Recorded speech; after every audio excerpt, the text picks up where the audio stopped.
a world of suffering, pain, and chaos. A world of manipulation, a world of division. That is a bipolar world. That is the world that side opposition prefers. In the following speech, I'm going to explain my burden, then I'm going to move on to characterization and setup. I will then offer 1 point about global cooperation and 1 point about security and stability. Without further ado, let's move on to the burden. Our burden is to prove that a unipolar world is better than a bipolar world. Not that a unipolar world is the best international configuration. For this reason, within my points, I will continuously draw comparisons between a bipolar and a unipolar world and explain why a certain benefit is unique to a unipolar world or why a negative is exclusive to a bipolar world. Now I'm going to move on to my characterization and setup. What does a bipolar world actually look like? A bipolar world looks like a world in which there is one superpower. This superpower has a greater influence and strength than any other nation. It has the ability to influence global politics, ethics, and the economy. An example of a unipolar world is the world during most of the 90s and 2000s, where the United States of America was the sole superpower, with unrivaled power and unrivaled influence. On the other hand, what does a bipolar world look like? A bipolar world is a world in which there are two equally powerful superpowers that hold far more power and influence than any of the other nations. An example of a bipolar world was the world during the Cold War, where the USA and the Soviet Union, the two superpowers, had unrivaled power and influence. I'm now going to move on to my first of 2 points, which is that the hegemon will support global cooperation. This is true because a single superpower will inherently want to retain and reinforce their power as much as possible. Now, how would this be done? Whilst opposition may go in and say this would be done through bullying and scaring other nations into submission, that is not true, because abusing their power as the sole superpower would lead to less power. Why? Because it would result in instability through something like smaller nations attempting to resist. A far more rational and a far more likely approach as a superpower is to attempt to befriend and help other nations so as to cement their power and increase stability. Opposition may once again say that this only occurs with a benevolent and altruistic superpower. But that is once again not the case. This would occur regardless of the benevolence or how altruistic a superpower is, because it is a practical necessity. To retain and cement their influence, a superpower needs reliable trading powers. It needs stable allies. This is achieved through supporting the global economy and global stability. Then, how is that actually executed? 1, it's executed through promoting and creating systems that help the global economy, things like the International Monetary Fund. If a superpower can do this, they both gain allies, the countries that benefited from these systems, as well as better and more stable trading partners. Having these things helps that superpower gain more power and cement their status as the sole superpower. Therefore, they will continue to do these positive things.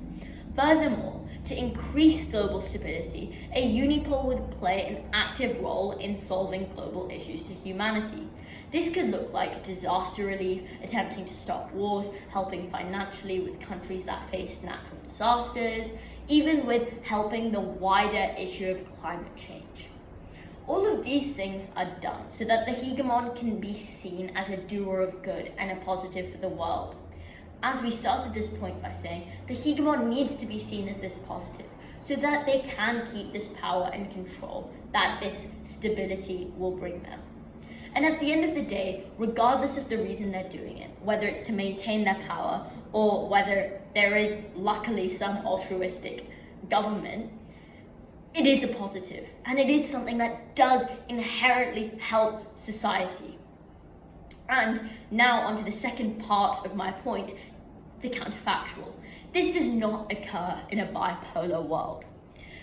In a bipolar world, the two superpowers would naturally pit against each other in an effort to gain that dream of total control of being this unipole.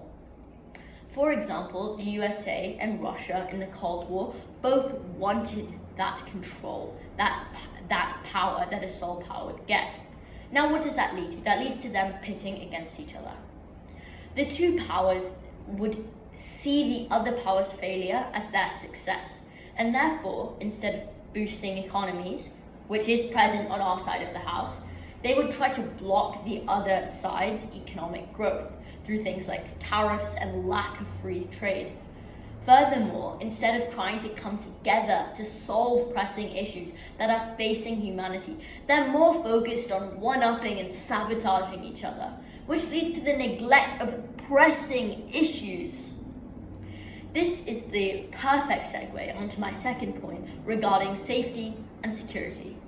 We've already proved that a unipole would want to prioritize global stability and peace, as it allows the hegemon to retain as much power as possible, even to the degree of actively intervening to stop conflict.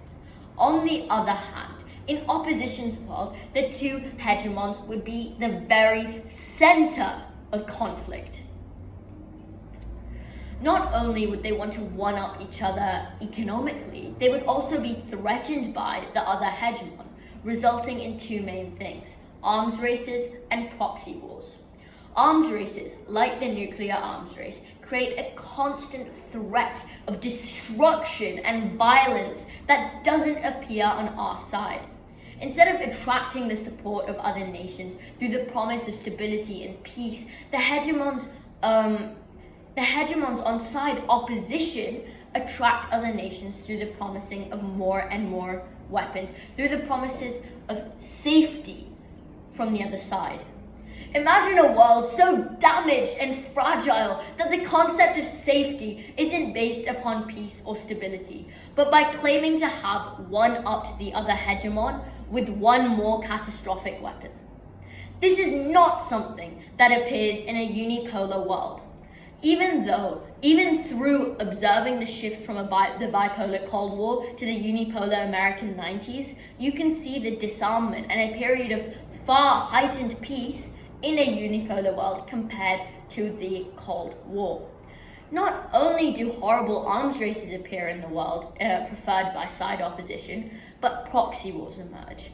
These two superpowers will use proxy wars as a strategic means to compete for influence and power without risking direct conflict, particularly due to the threats caused by the aforementioned arms races. By supporting local or non-state actors in various conflicts, these powers can advance their own geopolitical interests whilst maintaining plausible deniability and minimizing their own military casualties. This is essentially manipulating smaller countries like marionettes and dragging them into conflicts that are far out of their control. For these reasons, we're proud to propose